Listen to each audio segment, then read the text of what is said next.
Semangat pagi anak-anak semuanya. Bagaimana kabar kalian hari ini? Semoga semuanya tetap sehat dan tetap semangat untuk mengikuti pembelajaran jarak jauh. Ayo segera dibuka modulnya. Modul tema 8 kita akan belajar bersama-sama muatan PPKN. Tentang persatuan dalam keragaman dan pentingnya menjaga persatuan. Kita akan belajar terlebih dahulu persatuan dalam keragaman. Anak-anak, bangsa Indonesia kaya akan keberagaman. Misalnya suku, agama, adat istiadat, dan masih banyak lagi. Maka dalam perbedaan tersebut kita harus mampu untuk menjaga persatuan. Persatuan dapat terwujud dengan sikap saling menghormati, saling menghargai, saling menolong, dan saling bekerja sama. Persatuan dalam keberagaman dapat diwujudkan melalui kegiatan ketika kita bermain bersama teman dan juga kegiatan olahraga bersama.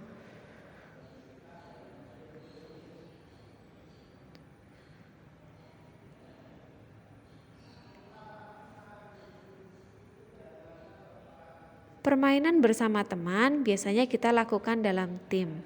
Contohnya, betengan, petak umpet, gobak sodor, lompat tali, dan lain-lain. Sedangkan olahraga yang dilakukan dalam tim, contohnya sepak bola, kasti, basket, voli, dan lain-lain. Untuk memenangkan sebuah kompetisi, baik olahraga ataupun permainan, tentunya kita harus menjaga kekompakan dan kerjasama dalam satu tim. Dalam pertandingan juga harus memiliki sikap sportif. Sportif artinya sikap jujur dan mau mengikuti aturan dalam permainan. Berikut ini adalah akibat bila tidak dapat menjaga kekompakan, antara lain tidak dapat memenangkan pertandingan dan tentunya akan menyebabkan perselisihan antar teman dalam satu tim.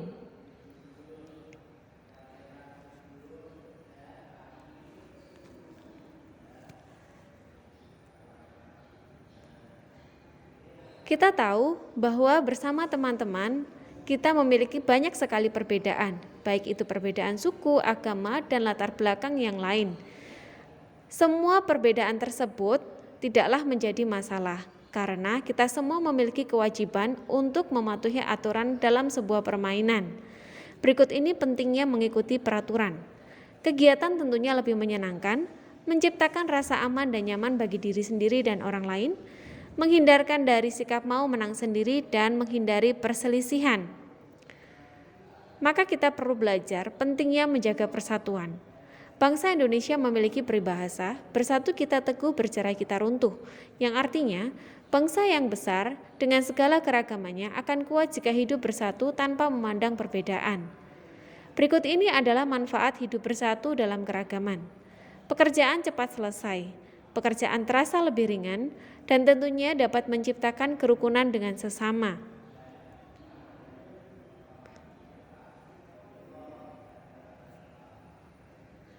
Sedangkan akibat jika kita tidak dapat hidup bersatu dalam keberagaman antara lain, pekerjaan terasa berat, pekerjaan akan lama selesai, dan munculnya perselisihan dengan sesama. Anak-anak, inilah tugas megaproyek kalian. Di tema 8 ini, kalian mendapatkan tugas megaproyek berupa pilihlah sebuah permainan yang dapat dilakukan bersama-sama dengan anggota keluargamu di rumah. Kemudian, videokanlah permainan tersebut, lalu terangkan aturan yang harus diikuti oleh semua anggota keluarga untuk melakukan permainan tersebut, beserta dengan cara memainkan permainan tersebut. Sekali lagi, jangan lupa untuk memvideokan tugas tersebut bersama orang tua atau anggota keluargamu di rumah.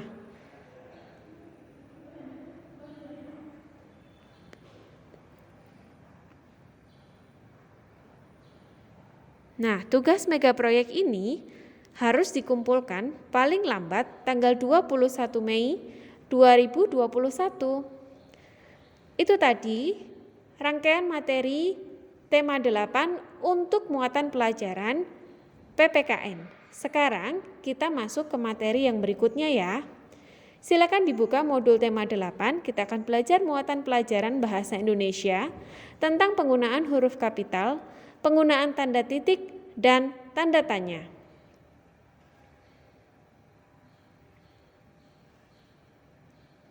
Dalam penggunaan huruf kapital, kita sudah mempelajarinya pada pertemuan yang lalu. Jadi, mari kita mengingat kembali penulisan huruf kapital. Apa ya yang dimaksud dengan huruf kapital?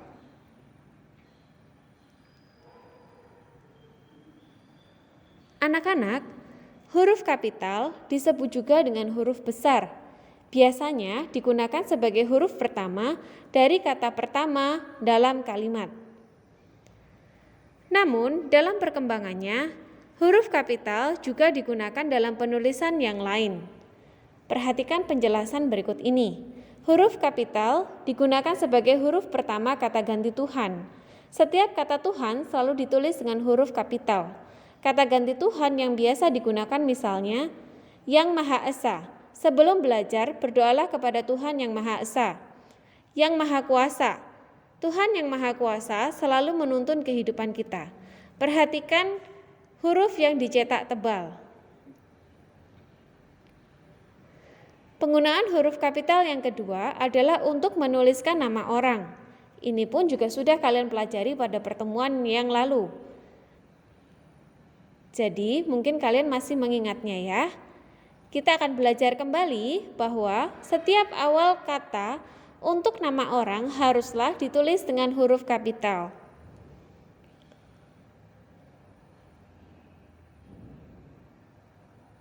Perhatikanlah penggunaan huruf kapital pada kalimat-kalimat berikut ini.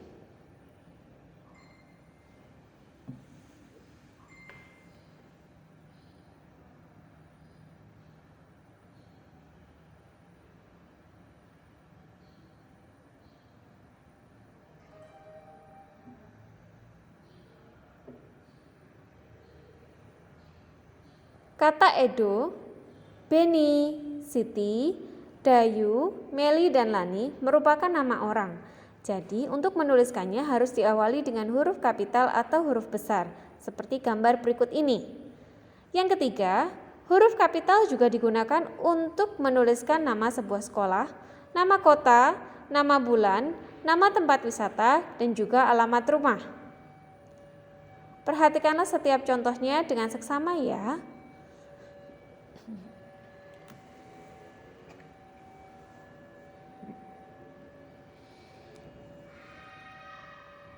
Selanjutnya, kita akan belajar tentang tanda baca, yaitu tanda baca berupa tanda titik. Tanda titik berfungsi untuk menandai akhir dari suatu kalimat, sehingga setelah tanda titik kita dapat menuliskan kalimat yang baru. Tanda titik selalu dibubuhkan di setiap akhir kalimat. Coba perhatikan penggunaan tanda titik pada kalimat berikut ini. Beni dan Udin bermain bola di lapangan. Halaman rumah Pak Wibawa sangat bersih. Aturan berkendara harus dipatuhi. Ketika kalimat tersebut merupakan kalimat informatif atau kalimat pernyataan. Jadi, diakhiri atau ditutup dengan tanda titik. Kita akan belajar macam-macam penggunaan tanda titik.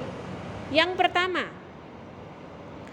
tanda titik yang digunakan pada akhir kalimat pernyataan, seperti contoh-contoh yang Bu Christine sebutkan pada slide sebelumnya. Perhatikan tanda garis merah berikut ini. Setiap kalimat yang merupakan kalimat pernyataan harus diakhiri atau ditutup dengan tanda titik. Kita masuk ke macam penggunaan tanda titik yang kedua.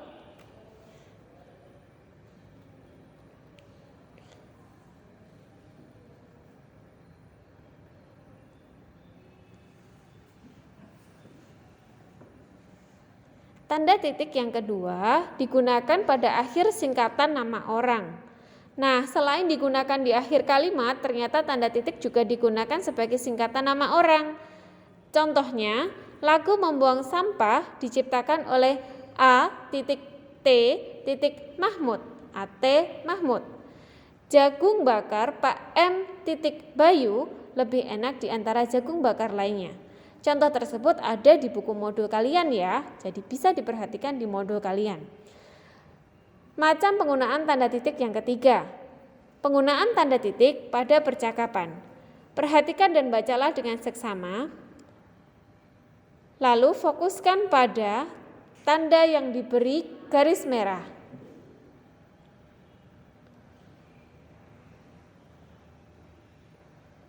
Selanjutnya, kita akan belajar penggunaan tanda titik yang keempat, yaitu untuk penulisan waktu. Ayah pulang dari kantor pukul 19.30. Tanda titik pada pukul 19.30 digunakan untuk memisahkan jam dan menitnya.